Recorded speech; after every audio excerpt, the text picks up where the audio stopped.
In the month of April, I had the incredible opportunity to attend the very first International Environmental Justice Conference in the Baltics, hosted in Tallinn, Estonia, organized by NGO Mondo and the Estonian Environmental Law Center. The conference was titled Shared Earth, Shared Responsibility, that brought together passionate voices from across the world to reflect on what environmental justice really means today.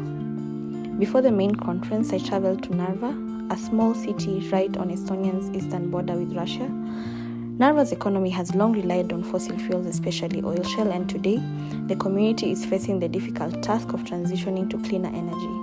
Talking to young people there, I could feel the uncertainty, concerns about job losses, identity shifts, and pressure of changes. Yet, amidst the anxiety, there was much hope.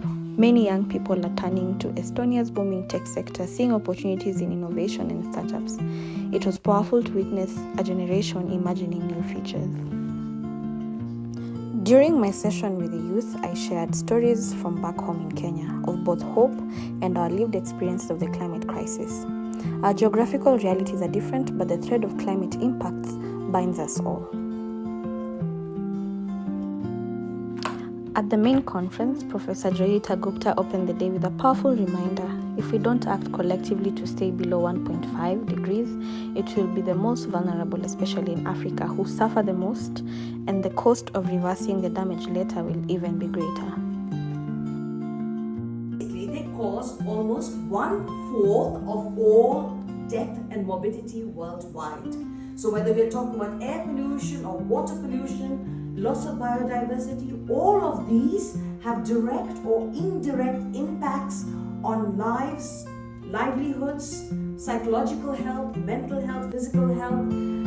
It's unbelievable how much trauma is caused worldwide because of these problems. If you look at... And here is a little snippet of my intervention.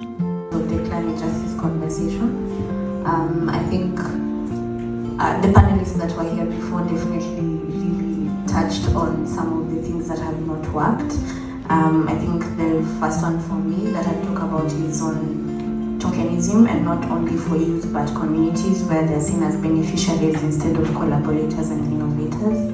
And then the other thing that has been quite a great concern is technology dumping. And you'd be surprised at just how much this happens at local level, especially in the name of clean cooking solutions or, access to energy through solar projects. So you walk into a household, they have so many devices that they don't actually use. And then that is in the name of someone claiming credits or carbon credits for that. And that is happening a lot in most of these rural communities. Other than that would be, I would say, avoidance of responsibility. And Professor Yohita really spoke about the shifting of blame. It is not me, but you need me. I am not that responsible. I will stop if the other person stops. And Bangladesh had quite devastating floods. And this particular person was saying how Bangladesh is responsible for their own predicament because they have been responsible for deforestation in their country. But this is someone who's having a conversation without considering historical emissions and all the historical injustices that have happened in the past. And climate change is here.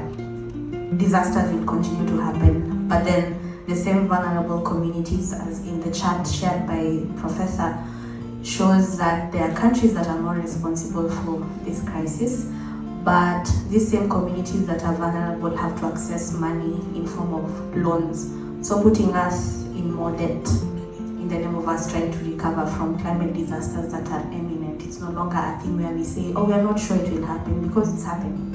Architecture, what that looks like, and then how then can us as communities find ways of sustaining our own programs, our own projects, homegrown local solutions, financial flows that work for our own systems.